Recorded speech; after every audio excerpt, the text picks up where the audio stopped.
चाहिए। भगवान मुझे सब दिए। हाय हेलो दोस्त, कैसे हैं? आज हम लोग रक्षाबंधन का गाना रिकॉर्ड कर रहे हैं।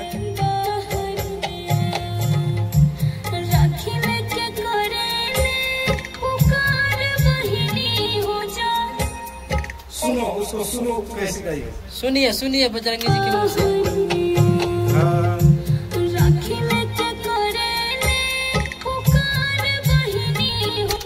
कैसे है?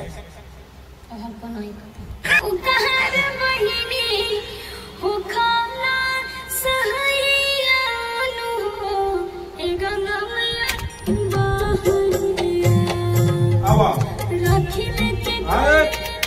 उपयोग में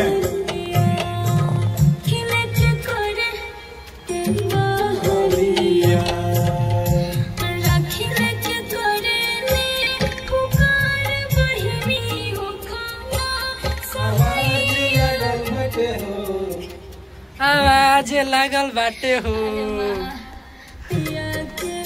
हंसो मत, फील जगह, फील अंदर से फील निकालो। हाँ, भाई के प्रति। भाई का प्यार कहीं नहीं मिल सकता है। हाँ, पिंटू भाई के लिए दिखाओ तो।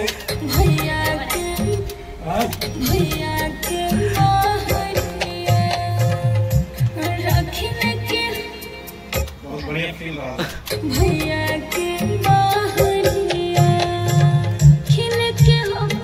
तालाबा गिरे दो यार, कितना हम समझाएं फोटो खींच खींच के। फोटो खींच रहा है, वीडियो बना रहा है। वीडियो बना रहा है। हाय राम, मेरा इंसल्ट हो जाके गलत सलत गाती है। हाय नहीं, इंसल्ट नहीं करने देगी। भैया के राखी लेके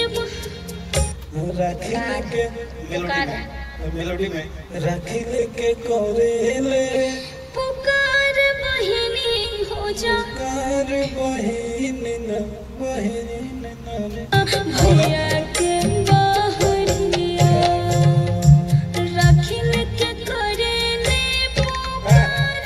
हम कैसे बोल रहे हैं? क्या राखी लेके कोरेले ई बात राखी लेके कोरेले कोरेले कोरेले है झटका कोरेले।